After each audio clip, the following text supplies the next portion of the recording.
कसरों की जमा और तफरीक हमने समझ चुके हैं।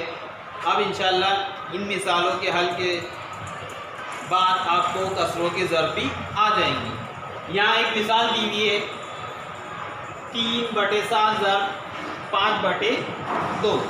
कसरों की ज़रब में इस बात का ख्याल रखना पड़ता है कि शुमार वाले अदद से ज़रब करना पड़ता है और नसब वाला अदद नसब वाले अदद से ज़रब करना पड़ता है। तो हम पहले इसको इस सूरत में लिखेंगे 3 ज़रब 5/7 ज़रब 2। अब 3 पंजे 15, 2 सती 14। यहाँ पर ये हल हो गया है, ज़रब हो गई। अब इसमें दूसरी मिसाल यहाँ है। दूसरी मिसाल में भी पहली जो कसर दी है 6/5 ज़रब 10/7। हम पहले इसको एक साथ लिखेंगे, यानी 6 ज़रब 10/5 ज़रब 7।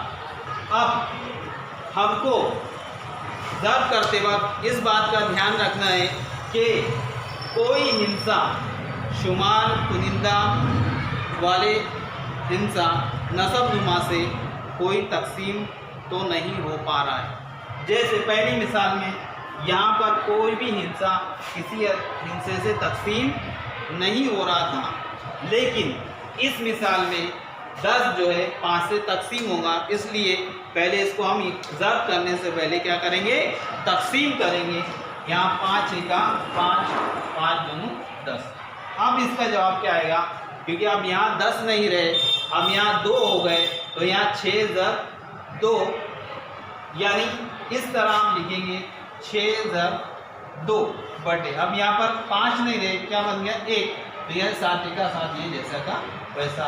अब क्या होगा, 6 की 2 से ज़रब किए, 6 दूनी 12 इस तरह, और बटे में 7 का 7। इस तरह जो है हम कसरों की ज़रब कर सकते हैं।